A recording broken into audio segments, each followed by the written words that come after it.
Right? So episode 7 has left us all properly scratching our heads, hasn't it? The way things wrapped up, or rather didn't wrap up, has thrown open so many doors that honestly, trying to predict episode 8 feels like a bit of a mad task. But that's exactly what makes it brilliant, if you ask me. Think back to episode 6 for a second. Everything felt quite straightforward, didn't it? We had Jax clearly heading towards some sort of breakdown, and you could see where things were going. But now, the writers have completely pulled the rug out, and I'm absolutely here for it. Pomni's evolution. Let's talk about Pomni first, because she's changed quite a bit, hasn't she? She's not that frantic, desperate character we met in the pilot anymore. There's this moment in episode 7 that really shows how much she's matured. She's actually thinking things through now, trying to work out what's real and what's just another one of Kane's elaborate tricks. But here's the thing, episode 8 might actually be the toughest one for her yet. That final scene basically crushed any hope of a straightforward escape, and you could see it hit her hard. She's finally cottoned on to just how deep Kane's manipulation goes. Still, I reckon Pomni's going to bounce back faster than the others. She's been obsessing over escape for too long to just give up now. In fact, I wouldn't be surprised if episode 8 digs back into her memories from the pilot, specifically that void sequence. Remember that? We've known since day 1 that the void is somehow connected to getting out of this digital prison, but the characters themselves haven't quite joined those dots yet. Pomni's been a bit sidelined in recent episodes, hasn't she?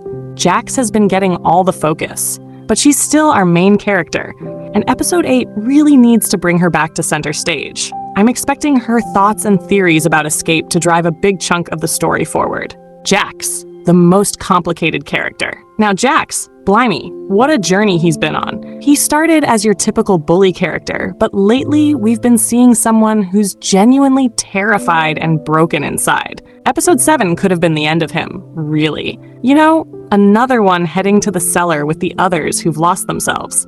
But then that scene happened. The one where he absolutely loses it at Kane. Properly loses it. Not the scared reaction we saw in episode 6, but genuine fury. He's realizing that his entire philosophy about how to survive in the circus was complete rubbish. This changes everything for his character arc. Before, people were split. Would he abstract? Would he end up isolated and miserable? Would Kinger help him work through his issues? Turns out, none of the above. He's entering episode 8 angry and disillusioned, which is actually quite promising. Here's what I think. That anger might be exactly what Jax needs. No more panic attacks. No more being paralyzed by fear of hurting people. He could actually become one of the leaders pushing everyone forward. I'm imagining the opening of episode 8 going something like this. Pomni snaps out of it first, starts rallying everyone else. Then Jax steps up and just lays into Kane again, no holding back. But after that, I think we'll finally get to see the real Jax. Not the terrified kid hiding behind sarcasm, but someone who actually admits he cares about the others. We got a tiny glimpse of this in episode 5 when he mentioned Gangle. Do you think Gangle is actually capable of being happy? What? I don't know, like her comedy mask still breaks every day. But episode 8 could be where he properly opens up. Ragatha, the glue holding everything together. Ragatha's been fairly consistent throughout the series, hasn't she? Episode 5 shook her up a bit, but she's back to being supportive, especially toward Pomni. Their friendship has really solidified. For episode 8, I don't expect massive changes to her character, but her role will be crucial. Here's the thing. Episode 8 is shaping up to be incredibly intense, and when things get heated, someone needs to keep everyone from falling apart. That's Ragatha. She's the one who worries about group dynamics, who can't stand conflict. When tensions hit their peak, she'll be the one bringing everyone back down to earth and helping them think clearly again. Kinger the secret weapon. Kinger's been getting loads of development lately, and rightfully so. The man was there from nearly the beginning. He helped develop the digital circus, for crying out loud. Here's what's interesting. In that final scene of episode 7, Kinger seemed sharper than usual, even without needing darkness to think straight. Given everything he knows about how this place was built and how it works, no wonder Abel didn't want him involved in the plan from the start.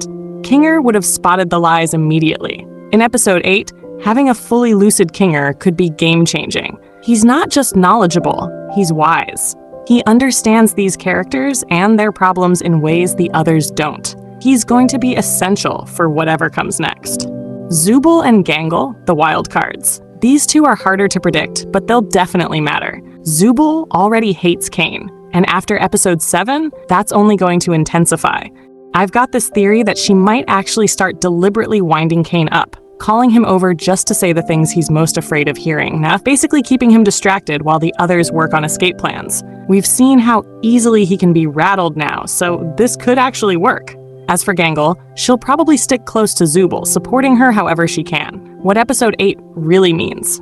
Look, episode 8 is setting up to be massive. It's going to properly flesh out every character, show us what they're really made of, and set the stage for whatever finale we're heading toward. The writers have done something clever here. They've taken away any sense of predictability and left us genuinely uncertain about what happens next. And honestly, that's exactly what great storytelling should do. So yeah, that's my take on what's coming. What do you reckon? Drop your theories in the comments below. I'd love to hear what you're expecting from episode 8. And I'll catch you in the next video. Cheers!